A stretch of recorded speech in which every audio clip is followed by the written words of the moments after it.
Like as if we went outside and dropped some tennis balls from the tallest tree and tried to mark where they are. So hopefully you've got those three. That's really what I want to kind of highlight or go over with you here in our next little bit. So let's go ahead and start with that marble, that big blue marble lab. The key points from this one that I wanted you to recognize was really just the idea that when you create a position versus time graph, we said before that the slope, I think everyone got this and people did very well on our first quiz, but that slope you would tell me is velocity.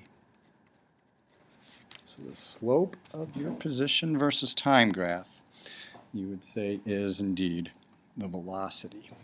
Now what made this one a little strange, or a little tricky I should say, was just the idea that when you connect, you didn't really connect the dots, but you got, most of us got a nice curve shape from that marble lab. Now a curve is going to have more than one slope, is kind of a way to think about it. So a lot of those questions there, like in some ones to kind of highlight or be familiar with, was really just this idea that, you know, what is the slope of the line? Well, it's velocity still, but the velocity is not constant. So was it constant velocity? No. And that was really why we had to draw the curve on there. Now what we'll start doing, I guess, is when you think of this curve, we could put an equation to that curve. All right, so when you did it on Log or Pro, most of the equations kind of had this generic formula that looked like that for the curve, where the y is the positions, or really we could think of that as where it ends up, how far it's moving. X was in fact our time still, so this was our y, this was our x.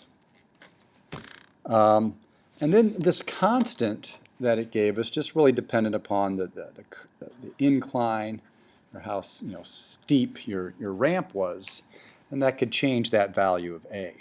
Now this equation, this actually is the same as our distance formula that we'll start using. So maybe that equation looks familiar, but it really is just the equation of this curve. Another thing that I really want you to start thinking about is when we say this slope is velocity, we can't put it for a curve, but what we can do for this curve is say that, let's just say, I don't know, 2 seconds. Your big marble's rolling down that ramp, but a couple seconds later, the question is, well, how fast was it going? Well, you could draw a line tangent to that. And really what a tangent line is it will touch the curve but not really go through the curve. So if we drew a line on there, we could find the slope. It would be the velocity. And then maybe a few seconds later, I don't know, maybe we're at 6 seconds here, so we saw the big blue marble going faster and faster. That slope of the tangent line there would be a little bit more steep. So as those slopes of the tangent line increases, so it goes a little bit, then it gets steeper. As that slope of the tangent line increases, we also can say the velocity increases. So that was really kind of the key points I wanted you to get from that first kind of intro to acceleration lab that we did, the one with the big blue marble. So once again, look at the answer guides, and hopefully that helps you on that link above. All right, then after we played with the big blue marbles, we were going outside and we started to drop tennis balls, golf balls. Some of us were dropping a roll of tape. So yeah, once again, the tennis ball lab, we just called that our free fall lab. So hopefully you found that link below us here on the movie. Some key points here with this free fall lab. this really wasn't a graphing exercise. Really what it was trying to get you comfortable using our kinematics equations. So the thing that these questions kind of take you through in this activity is really just getting you used to using that formula to solve problems. And once again, that formula, if you recognize, it did come from the equation of our curve that we had on our marble on our marble lab, the big blue marble lab. But yes, okay. So this equation to help you out here, the d is displacement.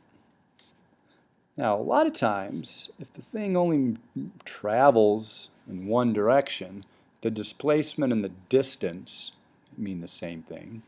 The a here, the a is what we'll call acceleration.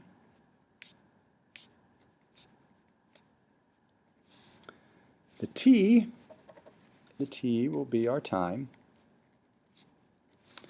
And then this vi is what we will refer to as our initial velocity.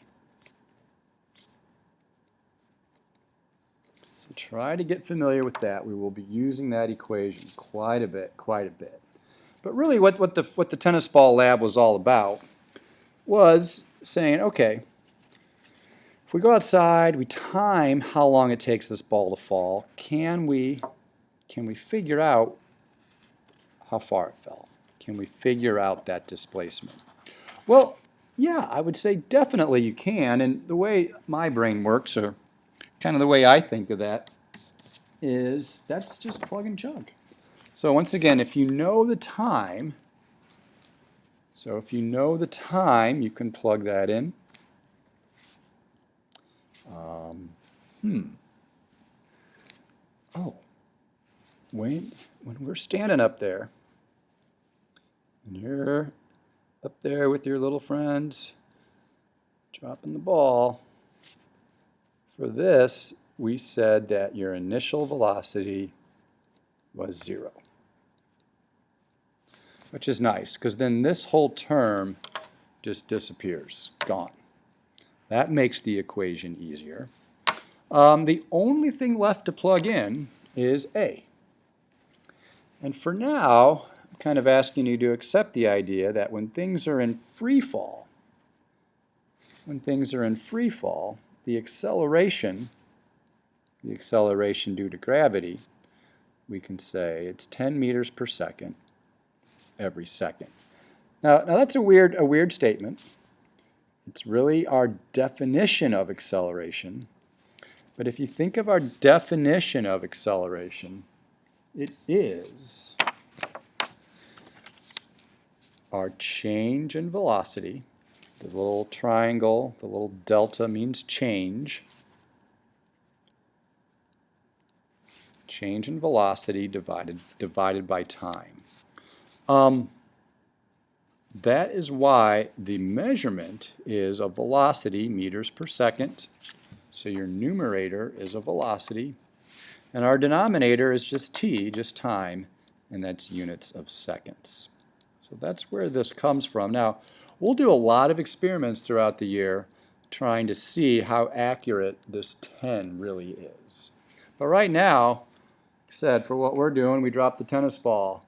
Acceleration due to gravity was 10. We didn't, but we could have dropped our big blue marbles. Acceleration due to gravity was 10. So whatever it was we were dropping, if it's a free fall problem, we can use that value for our acceleration due to gravity. All right, so if we know the time, how can we find the displacement? Well, we just use this equation. It's just plug and chug. And you solve for the d. So it should be pretty easy, I hope. Plug it in, punch it in. Maybe a little trickier. This is what a lot of practice problems kind of went through too.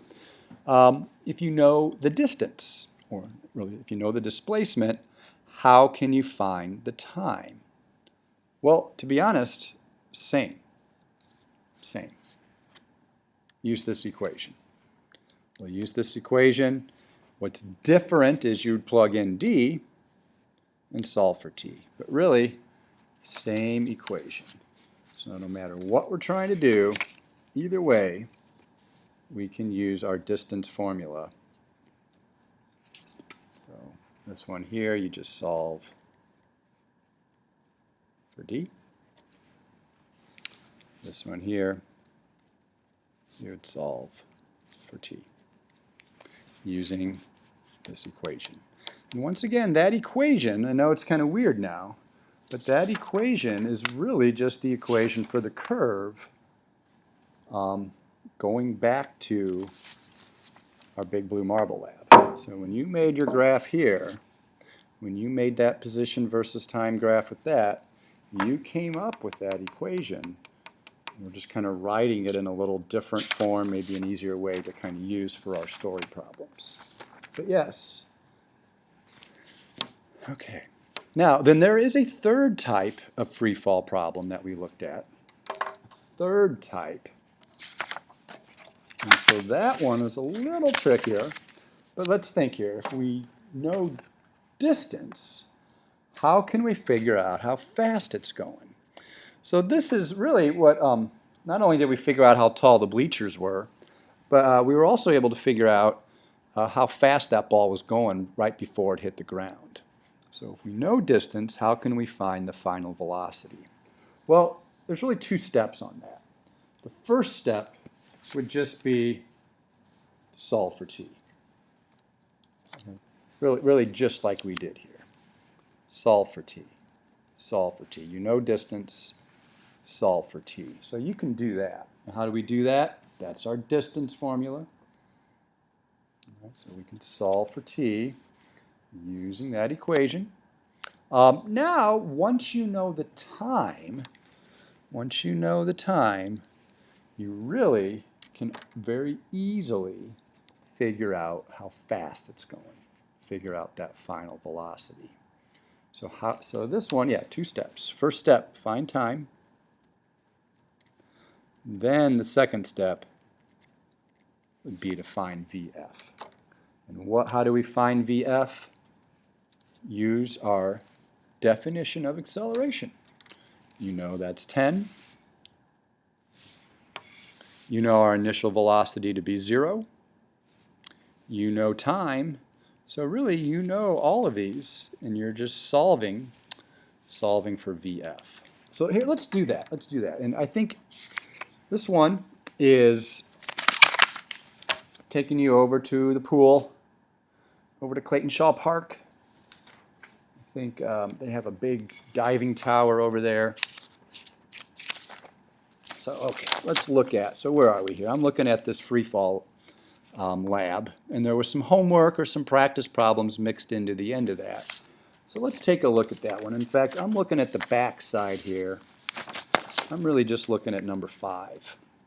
So how can we do that? 10-meter diving platform, so we know D. How much time does it take for the diver to hit the water? So start with that equation.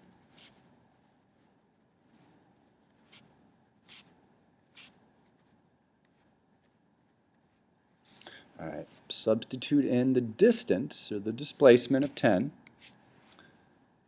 We also have our acceleration due to gravity. Our unknown is the time. And for these free fall problems, just once again, that initial velocity is 0. Okay, they're not, so here we're just saying they're just falling, and we're just making that initial velocity 0. That makes the math a lot easier for us. So what do we get here? We get 10 equals 5 times t squared. Don't forget to divide that 5 through, and I end up with 2 equals t squared. We're not done, so remember we had 2 equals t squared. To solve for t, take the square root of both sides, and there we get our time. Okay, so then if you know the time, the next question is, what speed, what velocity, if it's all one direction, what speed will the diver hit the water? Okay, so there is where you want to use, that's that step 2. So really this is what we're doing. We know distance. How can we find final velocity? Find t. Check. Next step, find this. How are we going to find final velocity? Use our definition of acceleration. So let's do that. So here our acceleration is the change in velocity with respect to time. Our acceleration is due to gravity. Final velocity is the unknown. That's 0. And the time you can get from there. So that is in fact how we can get our final velocity. And that works out to be in meters per second. Time was in seconds. Our acceleration due to gravity that we were using was in meters per second per second.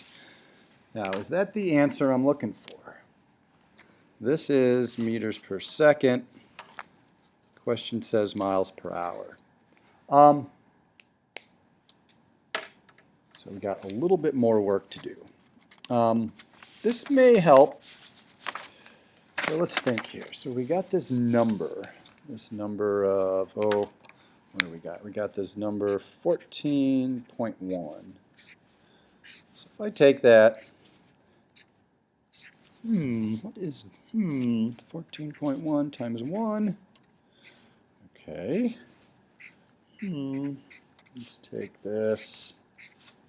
Let's multiply it by 10 over 10. Alrighty. Looking good. What have we got here? 14.1. What if I multiplied it by, let's say 100 centimeters divided by 1 meter? Yeah, that's this. My meter stick. There are 100 centimeter marks on that thing. So that's 1. Top and bottom is the same stick. It's the same stick. Still not changing anything. What if I try to do... sorry about that. I did not realize I had accidentally stopped the movie. Okay, so as we were saying, you're multiplying by 1. So multiplying by 1 doesn't change it. Multiplying by 1. Multiplying by 1. 60 seconds. Same thing. Numerator and denominator are the same value. Multiplying by 1. We're really not changing anything there. And so that's the whole theory here with dimensional analysis, getting those numbers to cancel out. So once again, I kind of watch to see how that's done. Really, like I said, we just take that number you're given, 14.1, and that was meters. I like to write it as meters per second, or really it's just meters per 1 second. That's really what that value is. Now to multiply it by 1, multiply it by 1 in such a way that our meters will cancel. You need to get these meters on the bottom, and we want to change the meters into miles, where a mile is just over 4 times around our track. Now if I stop there, right, if I just stop there and punch this into my calculator, that is 14.1 divided by 4 laps around our track. That answer, if I were to just punch that in, I would have miles per second. But we want miles per hour. So I'm going to take seconds and move them up, change it to hour. And once again, you want numerator and denominator to be the same amount, the same magnitude, the same value. An hour is 3,600 seconds. So I could punch that in, divide that by 3,600, and that's where we get, what do we say, just over 30 miles an hour. It's like 31.5 miles per hour.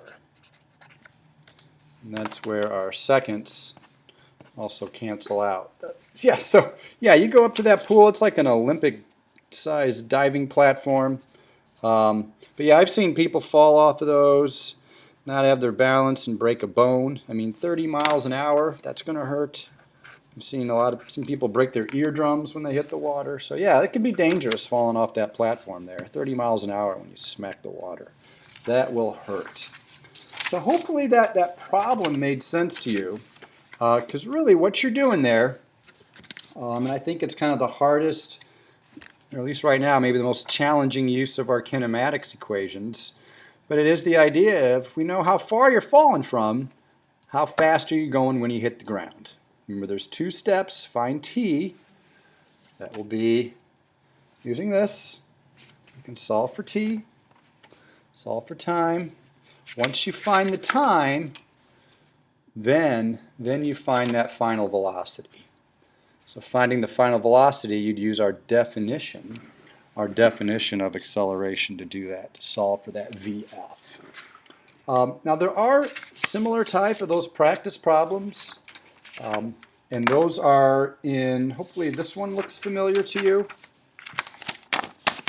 So this is the one I threw at you most recently. What did I call it? Logger Pro and Free Fall. So hopefully you kind of found that link on the website. And really the way to think of this, and I think just from being outside you recognize it's the way our setup was, it's nearly impossible to go through and drop that tennis ball and mark, mark, mark, mark. I mean, you know, here we are marking every, 2-3 tenths of a second or so to try to get those positions, try to get those data points. Once again, we're saying you climb the tallest tree on our campus to drop it from. So it's made up data. It is. It's just sample data. But we can get a position time graph from that. And once again, your position time graph, when something is accelerating, it's going to be a curve. So think back to the Big Blue Marble lab. You're going to get that curve shape on there. And then once you get that curve, you can start snap fitting or drawing those tangent lines in, and those tangent lines will tell you the velocity. So that's kind of a big part. That is a big part of this one. Now I also kind of stapled onto the back of it some stuff I called homework 2. So hopefully you've opened up the packet enough to know where that homework 2 is. And really the last question we'll do is, let me see here, so flip to the back. Yeah, so hopefully you're able to find that homework 2. And here's a good one to do. Number 3, determine the speed of a rock after it has fallen for 40 meters. So let me go ahead and rewrite this. A lot of times it helps your classmates watching it be solved to kind of help them get their brain back in algebra mode. But really, what are we doing here? It's falling for 40 meters, and I want to know how fast it's going. That's this. If we know the distance, how can we find that final velocity? Well, remember, let's find time. How can we find time? How can we find time? This. Find time. Once you find the time, your last step is then come through and find that final velocity. How can you find that final velocity? Use our definition of acceleration. Right, and solve for that VF there. So let's go ahead and do that. So you're just given this height. You're saying, oh, okay, this thing falls from 40 meters. It falls from 40 meters. How much time does it take to get to the ground? Use this equation. Now once again, this equation, and I know it's maybe a little tricky to see, but that is the equation for our curve. That's what that is. So okay, our distance was 40. Leave that half in there. It's gravity can use acceleration due to gravity. We're solving for time. And once again, for these free fall problems, just make that last term 0. So it's just sitting there, and then it falls. So our initial velocity here, initial velocity, keep it 0. That makes this math a lot easier. Without the 0, we'd have to use quadratic formula, we'd have to factor. It gets to be a real headache. Now we will, believe me, that's kind of where we're going with this, but for right now, make that initial velocity 0. So I would say 40 equals 5t squared. Then I would say divide it through by 5. Divide it through by 5. I get 8 equals t squared. Now this, once again, I think if I had to pick the most common place I see mistakes on students' papers is they'll forget the square root. So to solve for t, don't forget the square root part of that. So as you square root, then you can find that time.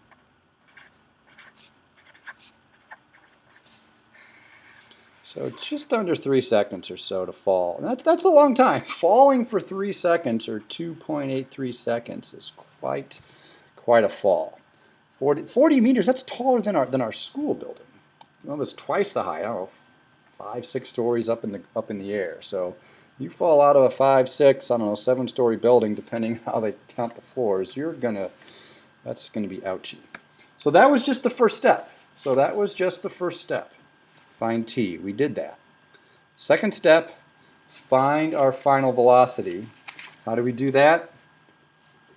Use our definition of acceleration. So let's do that. Let's finish this guy off. So this final step, use our definition of acceleration. Change in velocity divided by our change in time. With acceleration due to gravity, we can use our number we know. We're trying to figure out how fast we're going. VI is 0. So when that is 0, that goes away.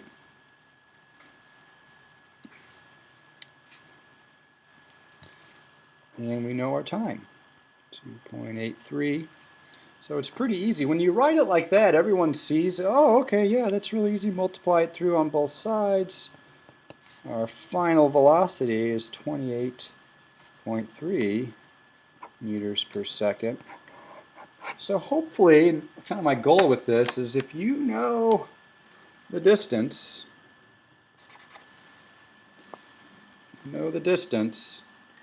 you can solve for the time. If you know the time, you can solve for the final velocity. That's going to hurt. That's like 60 miles an hour. So please, yes, drop a rock. And we'll do that later. We'll start dropping stuff off our roofs and off our balcony. But I hope this helped. But once again, what the quiz is, it's being familiar with these equations and also being familiar with how to interpret or really find slope, just like we were doing on our first quiz. Being able to find slope on a position versus time graph, just like our first quiz. The difference now this week is that we will have tangent lines drawn on your position versus time. And it's the slope of those tangent lines that do indeed tell us the velocity. Well, thanks for your attention. Use those answer guide links, and as always, always, always, ask me questions. That's probably the most important thing. Just keep asking me questions.